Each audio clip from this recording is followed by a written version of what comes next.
College football head coach Brian Kelly. He's the former head coach for Notre Dame as of yesterday. So this is the thing. This is the first time that a football coach has been the head coach at Notre Dame, a storied franchise, and has left looking for another school. No one turns down Notre Dame for another school. Brian Kelly has done it. Now he's gone on down to Louisiana State University to coach the team down there. And from the sound of this welcome speech he had at the LSU basketball game, sounds like he left his accent up there in Notre Dame too. So let's listen to this really quickly. Well, this is a great way to get started. And I haven't even won all my games yet.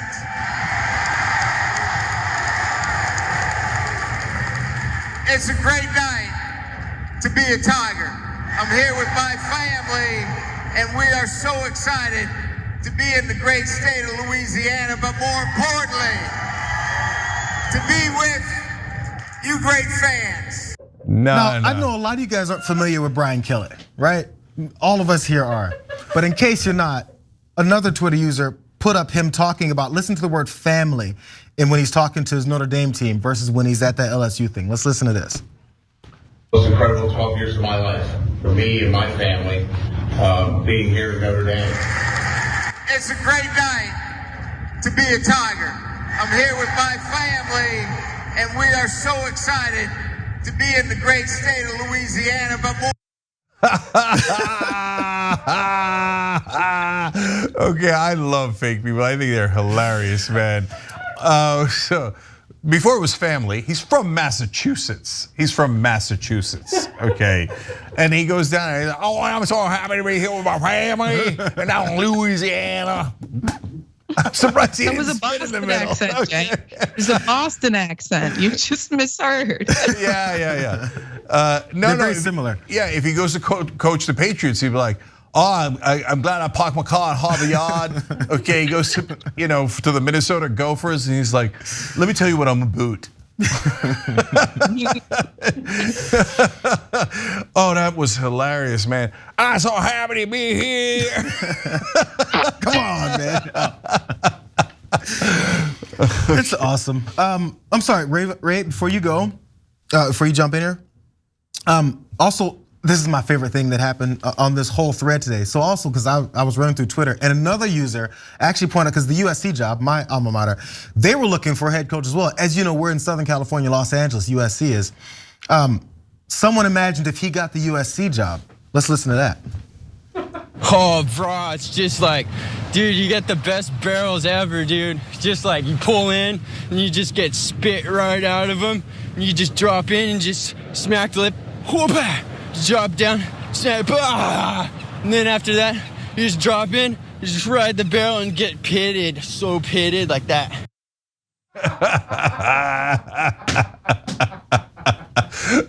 He gets a head coaching job in the Uygur family. He's like, we have to win right away.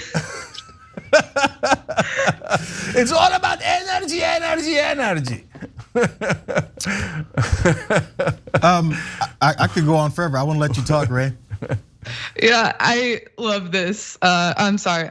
I really love this story. It really hits close to my heart and my family. It's like, to its core, what this is, what it boils down to, is essentially virtue signaling. Like, and it's really funny in this instance, but I think it's really funny when we see like Ben Shapiro put on tiny little cowboy boots and a tiny little cowboy hat, like a bigoted little Ken doll, and or we have Ted Cruz pretend that he's like a man of the people and not, a Canadian elite, or JD Vance in particular really leaned into his Southern cosplay, and Hillary Clinton would pick up a certain Southern drawl whenever she'd find herself talking in front of historically Black churches in the South, or her whole keeping hot sauce in her purse, fiasco. But it is just virtue signaling. You're trying to appeal to the audience in which you're speaking in front of, and it's just so pointless because we know that that's not what you're like. There's tons and tons of videos of you on the internet not talking like that. So why even try? No, Don't get- Rayvana, I had not thought of the political angle. I thought we were gonna do one story without politics. But you're right though, because and it was a great way of describing it. It's cosplay, right? So it's like Tucker Carlson with his flannel shirt. He used to wear a bow tie. We talked about it yesterday on the show. He used to wear a bow tie when he was on CNN and MSNBC. Now he's got his home studio in Maine or wherever it is. It's like a log cabin, and all of a sudden he found flannel shirts. It reminds me of Mitt Romney, and he's like, "What do you mean? We just went to Costco and got 3 shirts. It turns out people pay $14.99. Nobody knew that, right? No, but I'm wearing Costco shirts all the time." Fred Thompson did it back when he was he's a Law and Order actor, then became a senator from Tennessee. He used to have this fake red pickup truck, right? He would drive his limo to his pickup truck. The press would not cover the limo, and they'd take pictures of him in the pickup truck, like, "Oh, everyday man, Fred Thompson in the pickup truck," right? When George W. Bush landed on the aircraft carrier, the famous mission accomplished. Chris Matthews, I have a long section of this in my book. That might come out one day. You can pre-order justicecomingbook.com. Anyways, Chris Matthews said, "Oh, now that's a real man. He looks like a fighter pilot." He didn't fly the plane. Okay, he was just dressed like a fighter pilot. You doofus. And Hillary Clinton with the hot sauce in the bag is a perfect example. Rayvana. JD Vance is a venture capitalist. Okay. He's a Harvard-educated venture capitalist, and all of a sudden he's like, "Oh yeah, now here I'm gonna love Trump. Oh yeah, what else you need?" Oh.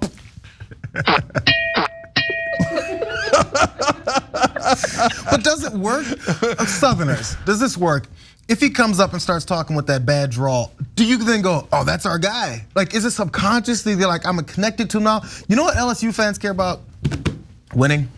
They don't care if you've got a British accent. They don't care if you've got a Southern accent, if you're in California or New York. If you win, they're like, "That's our guy." Yeah, you win the SEC title, you win national championship. You could come in with like, "I do declare, we have such a smashing young team here at LSU," and they're like, "Go get it, big guy." Okay. You don't have to dress up in a tiger outfit to have sex with your wife. You'd be like, "Oh no, I'm doing cosplay. I'm good. I'm an LSU tiger." But I gotta say, I was slightly guilty too, and I've talked about this in the past. I can't help myself, and so consider me cheesy. Look, okay, believe me, a lot of you already do. Okay. And I talked about how when I was in Ireland on a trip, by the 4th day, I was like, top of the morning, no, I mean, like straight up. I swear to God, I started having a slight Irish accent, and I knew how unbearable I was. I did it in a cab, and I was like, "What am I doing?" And when I'm in the South, I get a little tiny, like, "How are you, family?" Family.